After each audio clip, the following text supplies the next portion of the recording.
Hello rankers. तो आज हम लोग जो देखने वाले हैं बहुत हम केमिकल काइनेटिक्स के एकदम लास्ट टॉपिक में आगे हैं। Factor affecting of rate of reaction. जो रेट ऑफ रिएक्शन है वो किस किस पॉइंट पे डिपेंड करता है, आज हम लोग उस पर बात करने वाले हैं। तो आज हम लोग जो देखने वाले हैं, तो आप लोग लेक्चर्स को स्टार्टिंग से लेकर लास्ट तक देखिएगा। आप एक एक पॉइंट पे फोकस इसको कीजिएगा, ठीक है। तो चलो let's start. R factor affecting of are.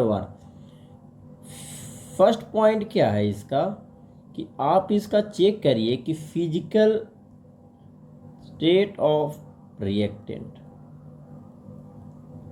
इसका फिजिकल स्टेट ऑफ रिएक्टेंट की बात करते हैं तो नॉर्मली सी मैं अगर बात करूं कि आर जो होता है सबसे ज़्यादा रेट ऑफ रिएक्शन गैस का होता है, फिर लिक्विड का होगा, अगेन सॉलिड का होगा। Very good very good very good, ठीक है। सेकंड पॉइंट इसका क्या है? सेकंड पॉइंट जो है इसकी साइज के फिजिकल साइज पे डिपेंड करता है, ठीक है। Physical size of particles, physical size of particles, physical of size of particle R O R जो होगा डायरेक्टली प्रोपोर्शनल टू होता है सरफेस एरिया। सरफेस एरिया और इन्वर्सली प्रोपोर्शनल होता है फिजिकल साइज। क्या बात है, फिजिकल साइज। अगर किसी का सरफेस एरिया ज़्यादा हो तो उसका रेट ऑफ रिएक्शन क्या होगा? फास्ट होगा। थर्ड पॉइंट है इसका कॉन्सेंट्रेशन।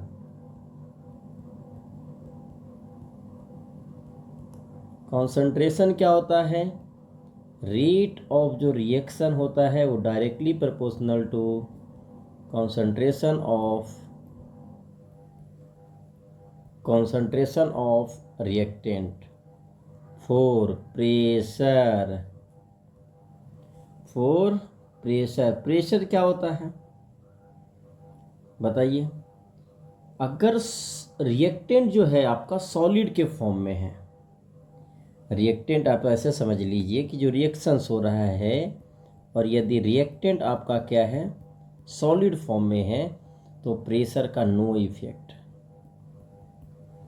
लेकिन रिएक्टेंट यदि गैस के फॉर्म में है, किस फॉर्म में है? यदि गैस के फॉर्म में है तो रेट ऑफ जो रिएक्शन होगा आर जो होगा वो डायरेक्टली प्रोपोर्शनल टू क्या होगा? प्रेशर होगा, ठीक है। Temperature, next point temperature. आप तो डायरेक्ट इसको बोल दो are directly proportional to temperature, ठीक है। अब जो आने वाला है एक बहुत ही interesting points and conceptual topic आने वाला है, जिससे बच्चे इस टॉपिक को देखकर तो एकदम बिल्कुल मज़े में आ जाते हैं।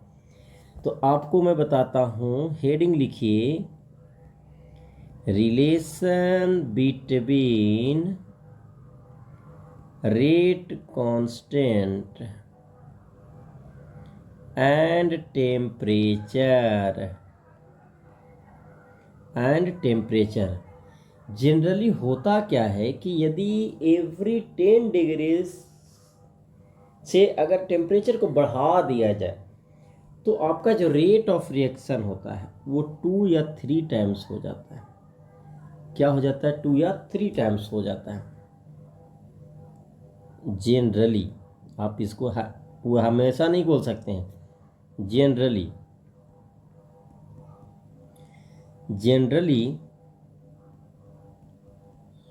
it is found that for that for every 10 degrees Celsius rise in temperature,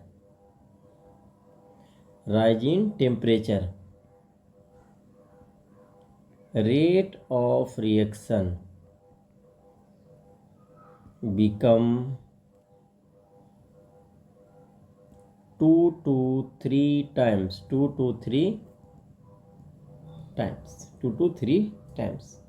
यहाँ पे हम लोग एक पॉइंट और इसको समझने के लिए डिस्कस करेंगे। टेम्परेचर कोफिशिएंट,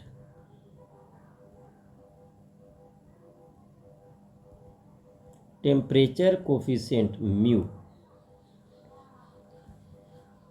टेम्परेचर कोफिशिएंट को म्यू से डिनोट करते हैं। क्या होता है टेम्परेचर कोफिशिएंट? तो जो रेट कांस्टेंट होता है ना, दो टेम्परेचर पे जो रेट होगा उसी को डिफिशिएंट, और 10 डिग्री से डिफरेंस होना चाहिए। It is defined as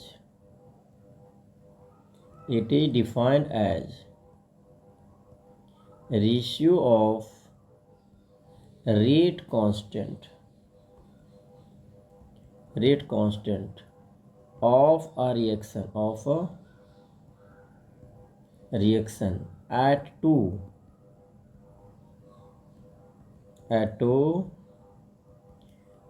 different temperature,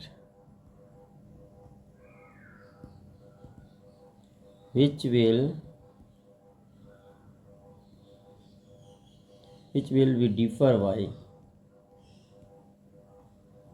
10 degree Celsius. ठीक है, यानी कि जो म्यू होगा, यदि फर्स्ट का टेम्परेचर टी है तो दूसरा का क्या होगा 10 + 10 डिग्री सेल्सियस, और ये कितने टाइम्स हो जाते हैं 2 to 3 टाइम्स हो सकते हैं। या तो आप इसको बोल सकते हो कि R2/R1 K2/K1 mu delta T divided by 10। ठीक है, यहाँ पे इस फार्मूले को यूज कैसे किया जाता है, किस टाइप का न्यूमेरिकल्स आता है, सब बात करेंगे। लेकिन इसके लिए आपको एक पॉइंट को मैं इस पर मेंशन कर देता हूँ। कभी कभी क्या होता है कि जो रिएक्शंस होता है उसको स्टार्टिंग टेम्परेचर से नहीं दिया जाता है, तो आपको क्या समझना, क्या स्टार्टिंग होगा? तो बच्चा रूम टेम्परेचर यानी कि 25 डिग्री सेल्सियस कंसीडर करके चलते हैं। ठीक है, तो नोट पॉइंट के फॉर्म में लिख लीजिए। If temperature of reaction is not specified,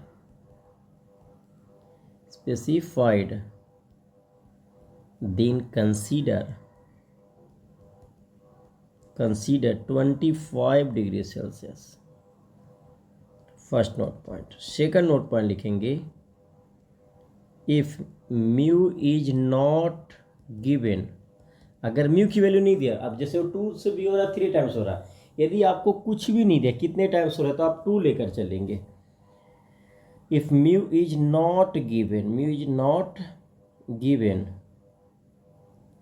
consider it as minimum 2 लेकर चलना है। क्या लेकर चलना है? 2 लेकर चलना है। ठीक है, तो ये कॉन्सेप्ट हुआ। अब इस पे प्यारा सा सुंदर सा न्यूमेरिकल कर लिया जाए। ठीक है, इसको हम लोग 2 प्रोसेस से आपको इस क्वेश्चन को बताएंगे। A reaction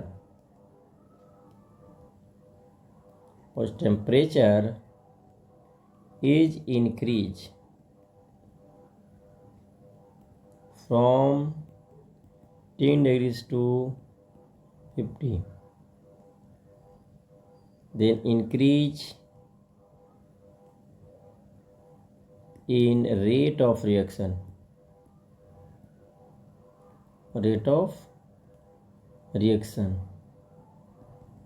will be। Simple सा क्वेश्चन क्या बोल दिया गया, देखो स्टार्टिंग टेम्परेचर कितना है, ट्राई कीजिए, स्टार्टिंग 10 है। अगर मैं 10 से 20 डिग्री पे जाता हूँ तो कितने टाइम्स हो जाएंगे, 2 टाइम्स हो जाएंगे। अगर मैं 20 से 30 पे जाता हूँ कितने टाइम्स हो जाएंगे, 2 इंटू 2 यानी कि डबल हो जाएगा, 4 टाइम्स हो गया। 30 टू 40 जा रहे हैं क्योंकि टेम्परेचर आपको 50 तक जाना, लेकिन एवरी 10 में क्या हो रहा है, 2 फैक्टर से इंक्रीज हो रहा है। तो ये क्या हो जाएगा, 2 इंटू 2 इंटू 2, 2 टाइम्स हो जाएगा। 42 कहाँ जा रहा है, 50 जा रहा है, तो 2 इंटू 2 इंटू 2 इंटू 2 टाइम्स।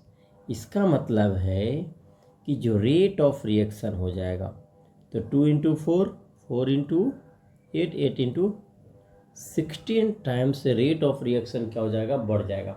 यदि फर्स्ट रेट रहा होगा आर, तो जो 50 से अगर 10 डिग्री पे अगर रेट रहा होगा आर सपोज कीजिए, तो जब 50 डिग्री हुआ होगा तो इसका रेट 16 टाइम्स से इंक्रीज हो जाता है। ये मेथड नंबर 1 है, मेथड 1। नो मेथड 2, अब मेथड 2 में क्या पढ़ा है, R2 upon R1 mu delta T divided by 10, और डेल्टा टी को क्या बोलते हैं, change in temperature, change in temperature. Clear. अब बताइए R2 अपॉन R1 म्यू आपको दिया गया है क्वेश्चन में, नहीं टेम्परेचर कोफिशिएंट नहीं दिया, मतलब 2 लेकर चलेंगे। अब बताओ टेम्परेचर डिफरेंस मतलब maximum temperature minus minimum divided by 10, तो ये क्या हो जाएगा, 2 40 पे पावर 0 एंड 2 पे पावर 4, R2 अपन क्या जाएगा R1।